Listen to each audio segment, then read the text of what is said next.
अहिले चाहिँ म चाहिँ यहाँ बाबुको लागि ब्रेकफास्ट बनाउन आँटेको। यसको लागि चाहिँ ओट्स, अन्डा अनि केरा, दुध अलिकति चाहिन्छ। प्यानकेक बनाइदिन आँटेको ओट्सको। यो केरालाई चाहिँ छिलेर यसलाई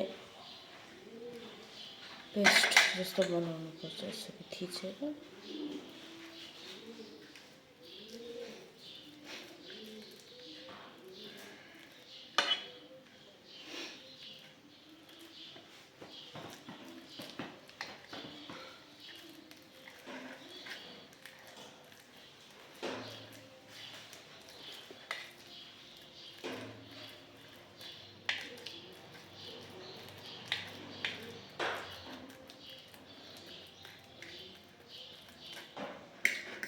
केराको यो गर्दा गर्दै यहाँ ओट्सलाई दुधमा भिजाउने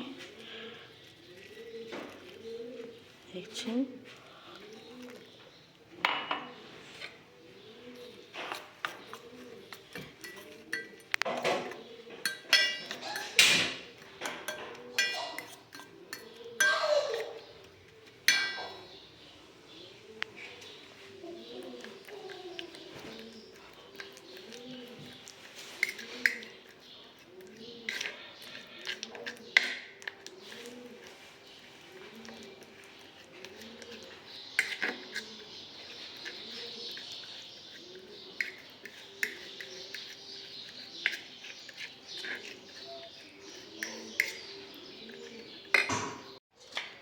ल अब यसमा चाहिँ यसरी केरा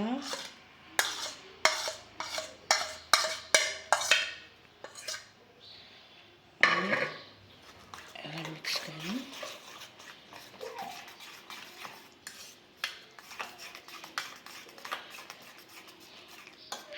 त्यसपछि यसमा अन्डा हाल्ने।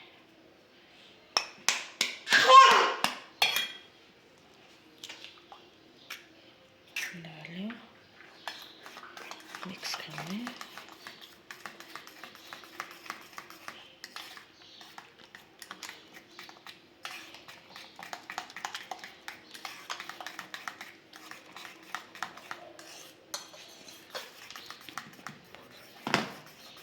यसमा चाहिँ थोरै बेकिङ पाउडर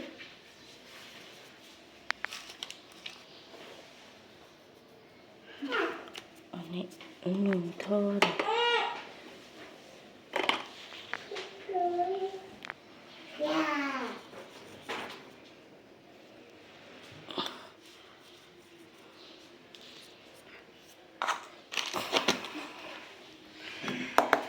तपाईहरुसँग सिनेमन पाउडर छ भने सिनेमन पाउडर पनि हाल्दा हुन्छ। मसँग चाहिँ नभएर हालेन, मैले चाहिँ स्किप गरेँ। त्यो चाहिँ अप्सनल हो।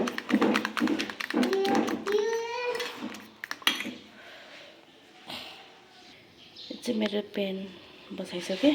अब यो तातेपछि यसमा घिउ हालेर बनाउने। तपाईहरुसँग घिउ छैन भने त्यो अमुलको बटरहरू युज गर्दा हुन्छ।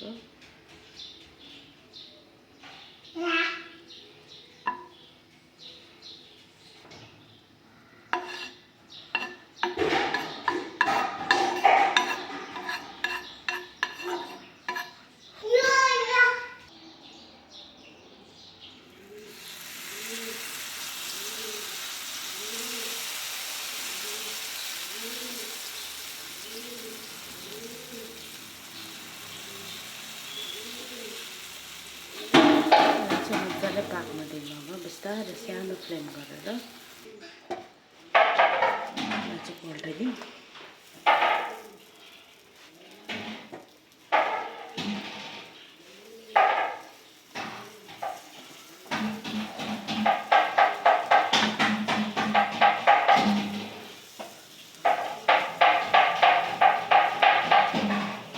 यसलाई पनि मजाले यो साइड पकाउने सानो फ्लेममा। अल्ला मेरो बाबुको लागि ब्रेकफास्ट पनि रेडी भयो। अब यसलाई चाहिँ बाबुलाई दिन्छु। मैले चाहिँ यो रेसिपी फेसबुकमा रिलहरू हेर्दाखेरि देखेको थिएँ, त्यही भएर आज बाबुलाई यसो ट्राई गरौँ भनेर बनाएको। तपाईँहरूलाई पनि मन पर्यो भने नानी बाबुहरू छ भने यसरी नै बनाएर खिलाउँदा हुन्छ। रेडी बसिरहेछ खानको लागि। ल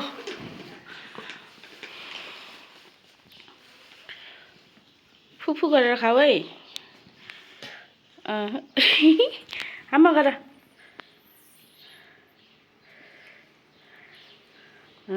मिठो छ कि छैन?